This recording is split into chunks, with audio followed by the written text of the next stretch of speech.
Hello everyone, আজকে খুব সহজে আর খুব তাড়াতাড়ি কিভাবে একটা স্মোকি আই ক্রিয়েট করা যায় সেটাই আমি তোমাদের সাথে শেয়ার করব। তো তোমরা ফুল ভিডিওটা দেখো, স্কিপ করো না। আমি প্রথমে আইব্রোটাকে ডিফাইন করে নিচ্ছি একটা জেল আর একটা আইব্রো তুলির সাহায্যে।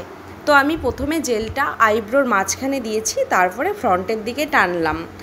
তারপর একটা কনসিলার নিয়ে আমি আইব্রোটাকে ডিফাইন করে নিচ্ছি আরেকটু, আর আইলিডের ওপরে একটু দিয়ে ব্লেন্ড করে নেব।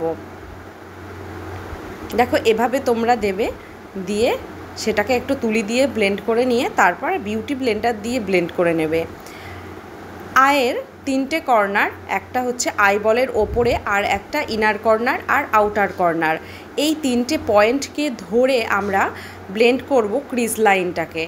মানে এইভাবেই আমরা ক্রিজ লাইনটাকে চিনতে পারবো, বুঝতে পারবো যদি তোমরা না বোঝো।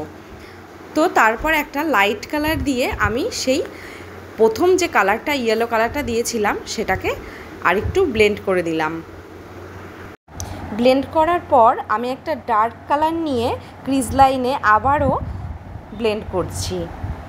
মানে এটা যেহেতু একটা স্মোকি আই, ক্রিজ লাইনের নিচের পোর্শনটা ডার্ক করব, আর সেই জন্য যাতে ব্লেন্ডটা ভালো হয় সেই জন্য আমি ডার্ক কালারটা অ্যাপ্লাই করলাম।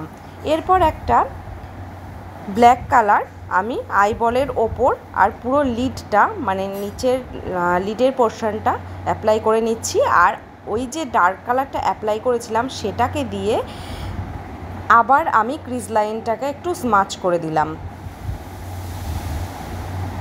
এবার ভালোভাবে স্মাচ করে ব্রোবোনটা একটু হাইলাইট করে নিলাম। তোমরা যারা আমার ভিডিও দেখছো তাদেরকে অনেক অনেক অনেক ধন্যবাদ। আর যদি আমার ভিডিও ভালো লাগে তাহলে আমার চ্যানেলটাকে সাবস্ক্রাইব করে দিও, লাইক কমেন্ট করো।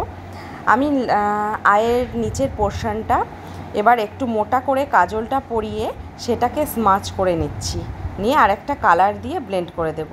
এটা আমার ফাইনাল লুক, তোমরা দেখে জানাবে তোমাদের কেমন লেগেছে। আজকের মতো টাটা, আবার অন্য একটা ভিডিও নিয়ে চলে আসবো।